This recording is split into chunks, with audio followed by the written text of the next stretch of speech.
இந்த செய்தியை உங்களுக்காக வழங்குவது அருண் மசாலா. 1983 ஆண்டிலிருந்து தரத்துடன் தன்மை மாறாத அறுசுவை சமையலுக்கான அருண் மசாலா.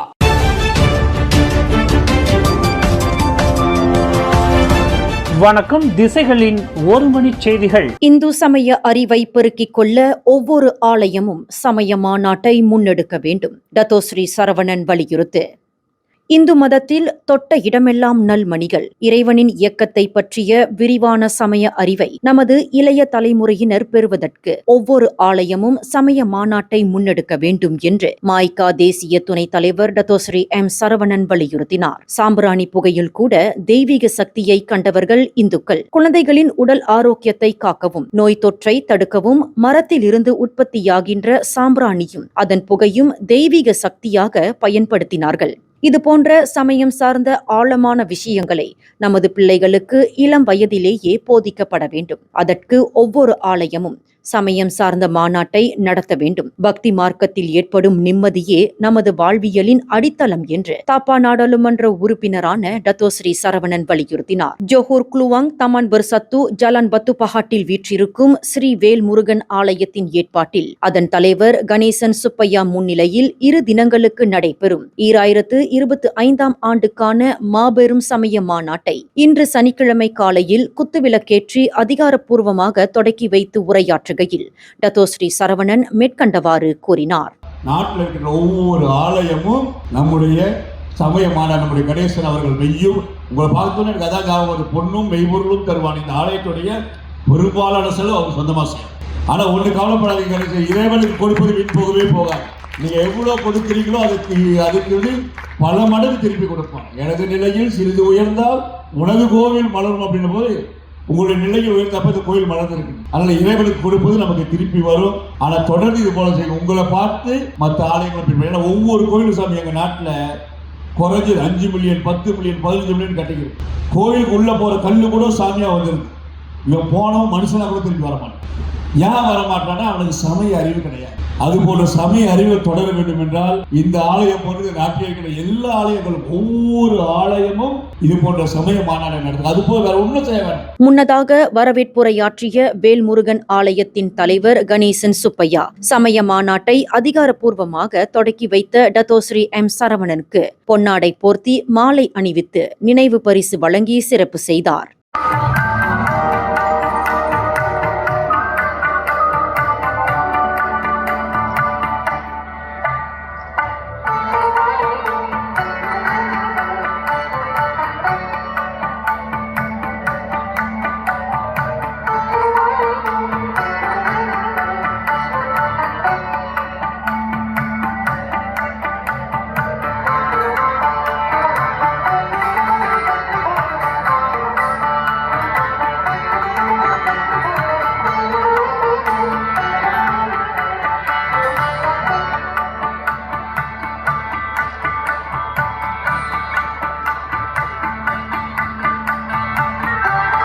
இந்நிகழ்வில் சிறப்பு பிரமுகராக இந்தியர்களின் பாரம்பரிய ஆடையில் கலந்து கொண்ட குலுவாங் நாடாளுமன்ற உறுப்பினர் வாங் ஷூ உய்க்கும் மாநாட்டு ஏற்பாட்டு குழுவினர் பொன்னாடை போர்த்தி மாலை அணிவித்து சிறப்பு செய்தனர். மாநாட்டுக்கு சிறப்பு சேர்க்கும் வகையில் தமிழ்நாடு பேராசிரியர் சோசோ மீ சுந்தரம், சிவஸ்ரீ ஆப்பா முத்துக்குமார சிவச்சாரியர் உட்பட முக்கிய சமய அறிஞர்களும் ஆன்றோர்களும் திரளான பங்கேற்பாளர்களும் கலந்து கொண்டுள்ளனர்.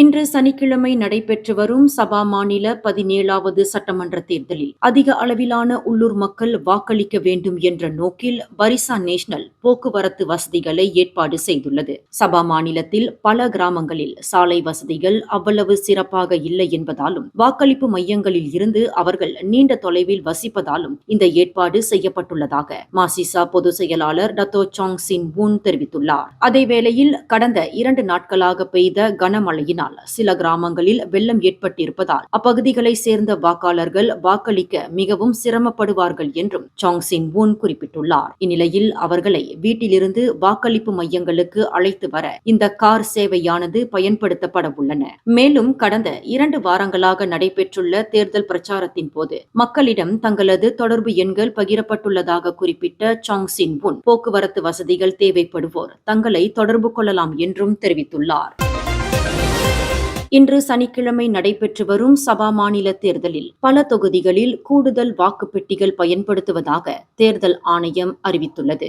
7 முதல் 12 வேட்பாளர்களை கொண்டு பல்முனை போட்டி நடைபெறும் தொகுதிகளில் 450 வாக்காளர்களுக்கும் மேல் இருந்தால் 2 வாக்குப்பெட்டிகள் அவசியம் என்று தேர்தல் ஆணைய பொதுச் செயலாளர் டத்தோ கைருல் ஷாரில் தெரிவித்துள்ளார். அதேவேளையில் 13 முதல் 14 வேட்பாளர்களை கொண்டு பல்முனை போட்டி நடைபெறும் இடங்களில் 450 வாக்காளர்களுக்கும் மேல் இருந்தால் 3 வாக்குப்பெட்டிகள் அவசியம் என்றும் அவர் குறிப்பிட்டுள்ளார். இன்று காலை 7:30 மணி முதல் 882 வாக்களிப்பு மையங்களில் 17வது சபா மாநில சட்டமன்ற தேர்தலுக்கான வாக்களிப்பு நடைபெற்று வருகின்றது. 1.74 மில்லியன் தகுதி பெற்ற வாக்காளர்கள் தங்களது வாக்குகளை செலுத்துவார்கள் என எதிர்பார்க்கப்படுகின்றது.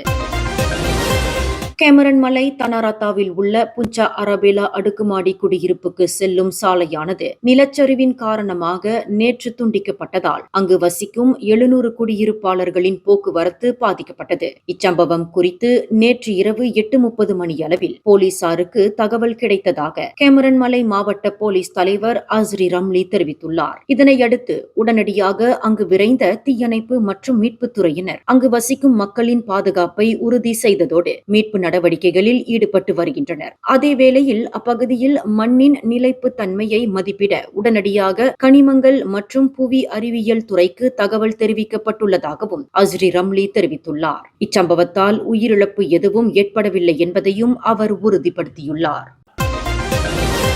கடந்த வாரம் சுங்காய் கிளாங் ஆற்றில் அடித்து செல்லப்பட்டு 4 நாட்கள் தேடலுக்கு பிறகு சடலமாக மீட்கப்பட்ட சுரேஷ் கமலநாதனின் குடும்பத்தினர் சமூக பாதுகாப்பு நிறுவனமான பெர்கேசோ நிதியை பெற தகுதி பெற்றுள்ளனர். இதனை பெர்கேசோ நிறுவனம் நேற்று வெளியிட்ட அறிக்கை ஒன்றில் உறுதிப்படுத்தியுள்ளது. 37 வயதான சுரேஷ் கமலநாதன் குத்தகை நிறுவனம் ஒன்றில் மேற்பார்வையாளராக பணியாற்றி வந்த நிலையில் லிண்டோங் பக்கர்ஜ என்ற தொழிலாளர் பாதுகாப்பு திட்டத்தில் இணைந்து முறையாக சந்தா செலுத்தி வந்துள்ளார்.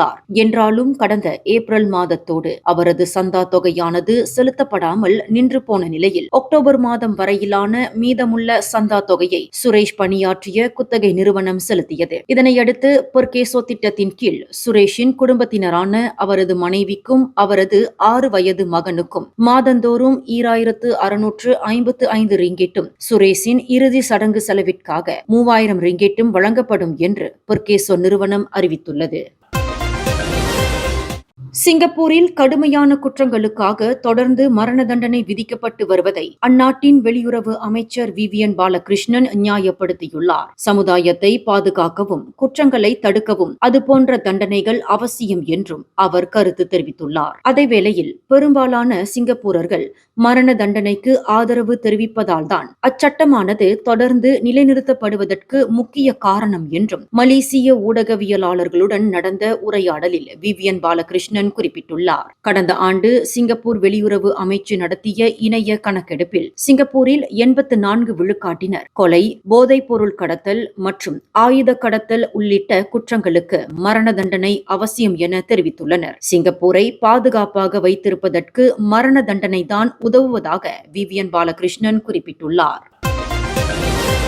கோலாலம்பூர் ஜாலான் ராஜா லாவூட்டில் உள்ள வளாகம் ஒன்றில் நேற்று கோலாலம்பூர் மாநகர் மன்றமான DBKL-ம் கூட்டரசு பிரதேச இஸ்லாமிய சமயத்துறையான ஜாவியும் இணைந்து நடத்திய அமலாக்க நடவடிக்கையில் 201 ஆண்கள் கைது செய்யப்பட்டுள்ளனர். அந்த வளாகத்தில் சட்டவிரோத நடவடிக்கைகள் நடப்பதாக தகவல் கிடைத்ததை அடுத்து இந்த அமலாக்க நடவடிக்கையானது மேற்கொள்ளப்பட்டுள்ளது. நேற்று வெள்ளிக்கிழமை இரவு 8 மணியளவில் அந்த வளாகத்தில் உள்ள ஆரோக்கிய மையம் ஒன்றில் திடீரென நுழைந்த அதிகாரிகள் 19 வயது முதல் 60 வயது வரையிலான 201 ஆண்களை கைது செய்துள்ளனர். அவர்களில் 17 பேர் அரசு ஊழியர்கள் என அடையாளம் காணப்பட்டுள்ளனர். அறுவை சிகிச்சை நிபுணர், அரசு தரப்பு துணை வழக்கறிஞர், நிர்வாகம் மற்றும் ராஜதந்திர அதிகாரி, ஆசிரியர் மற்றும் பல அமலாக்க அதிகாரிகளும் அவர்களில் அடங்குவர். ஆரோக்கிய மையம் என்ற பெயரில் அங்கு சட்டவிரோதமாக பாலியல் சேவைகளும் வழங்கப்படுவதாக சமூக ஊடகங்களில் பலர் தகவல் பகிர்ந்துள்ளனர். இதனையடுத்து அந்த மையமானது கடந்த